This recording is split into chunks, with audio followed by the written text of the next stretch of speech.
Hello, welcome back to Sabi Market Channel. It's nice to have you here again. Okay, first of all, I'm making a shout out to all of our subscribers, both new and existing. Thank you to all of our viewers for hopping on this channel and specifically this video. Okay, so in my last video, I mentioned that I was going to do a revenue trend analysis on Abbey Mortgage Bank PLC, because initially I did the net profits analysis, and then I analyzed the profit margin. I did the profit margin analysis where we saw somewhat like a similar chart until 2021 to 2022, where we saw some discrepancies between the profit margin and the net profit. So we saw a discrepancy there, and then I said, okay, since the revenue is actually a model of both the critical metric in both the net profit and the profit margin, I said, okay, let's see what the revenue trend analysis actually look like. Because if you observe, you might want to look up the profit margin analysis and net profit margin analysis, net profit analysis rather. You would see that both of them had something similar, which was a very staggering dip in 2020. But here in this video, we would see that there wasn't so much of a dip when it comes to revenue. In fact,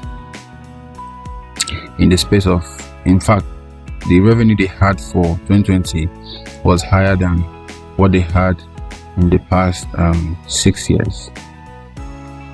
So from 2014 to 2019 was what they had in revenue for these years were lower than what they had in 2020.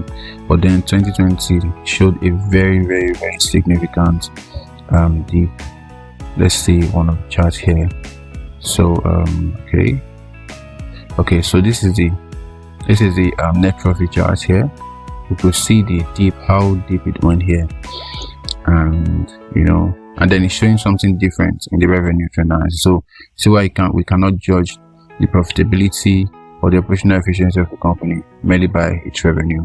We have to go to the back end and see how much profit are they making in the actual sense. And then we see here that even in 2015 they made a higher profit here, and then see what 2015 is showing us in the revenue trend analysis. It's just showing 878 million naira, while in 2020 we have 980 million naira. So the profits is actually, the profit margin is different in comparison to what they had as revenue. So this actually gives a picture of what the income looked like, how what they generated from their operations, maybe what they got from interest or whatever they got their money from. This is what they look like. So we see that this from 2020 it began to take a lucky jump. Their revenue began to take a lucky jump, just like all the other metrics that I've analyzed before now reflected.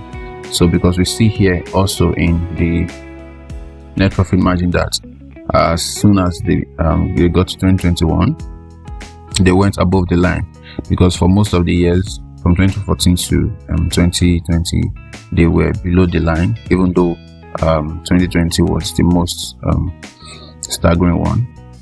From 2021 they went above the line, and they've continued with that trend up to 2023, and we could see that reflect here in the revenue trend analysis that we do. So we could see here from 980 million they moved up to 1.9 billion. That's a difference of about 1 billion naira. I also believe that the increase in interest rates must have contributed to this revenue growth, and also the inflation of the naira must have also contributed to this hike in this dramatic and drastic increase, this spike. that have occurred here in 2021, and then it's almost doubled in the next year, which is 2022, and even in 2023 they went slightly higher, and I believe that this trend must have continued in 2024. So I just wanted to see that, we can't just judge a company's performance by using just we can't judge a company's financial health and their profitability by just using one metric. We see that this is actually giving us something different, and we see here that nothing is below the line. Nothing is below the line here. Everything is above the line. But when costs is being factored into the equation, because when cost, tax, and other things are factored into the equation, we can see that in some years they were actually below the line. So that's why it's very crucial to do a proper analysis of any company you are interested in investing in. Even if it's your personal company, it's proper that you check the numbers very well, take into consideration several metrics before to determine the your financial state, your financial health, or the financial health of any company. As we see here that one metric is not enough to judge, because we also saw that when I did the net profit analysis, we saw that in 2021, 2022 was higher than 2021, and 2023 was higher than both 2021 and 2022. But when I did the net profit margin analysis, we saw that 2021 was when they had the highest percent of profit. Yes, even though the numbers in 2022 for the net profit and the net profit for 2023 were higher than the one of 2021 in terms of percentage, what they had to keep for themselves. 2021 had the highest percentage. So these are very, very, very crucial to that. So now just imagine we have 1.9 million here, 1.9 billion, we have 3 billion here, and then we are telling you that this is when they made the highest profit in 10 years. Now it can stir up an argument actually, but then numbers don't lie. So that is the essence and the importance of a proper analysis. So this 2021 here, where they have 1.9 billion, was when they recorded the highest profit in percentage for themselves. So it's very, very, very, very vital. That's something to be emphasized on.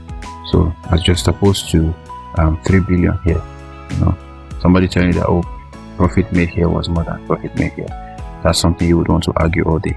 But then we trust in facts based on reliable figures. Then we don't just assume and just place on arguments based on feelings and emotions.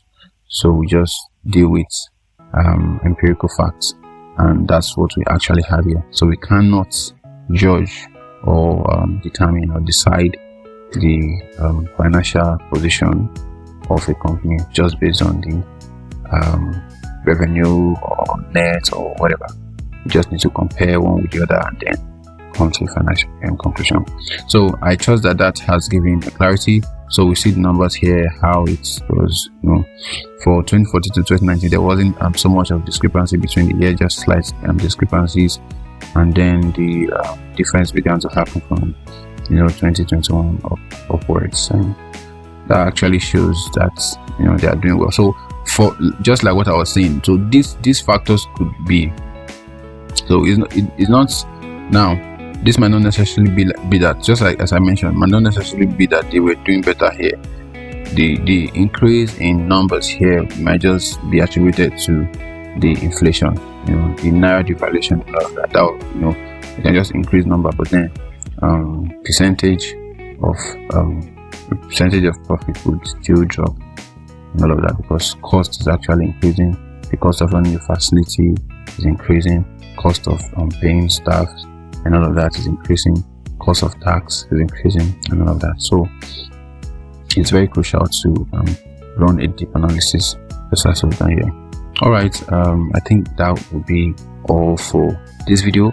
I trust that you had a bit of clarity on the operations of Abbey Mortgage Bank PLC, and that might want to inform your decisions if you have anything to do with them. And also you can also kind of slightly infer whatever lessons you learned here on financial performance of company to other companies, or even your own yourself. And in the absence of that, nothing else for this video. We've actually come to the end of the video. Thank you so much for watching to the end, and then I'll see you again in my next video where I'll be analyzing another company. All right, bye bye. Thank you.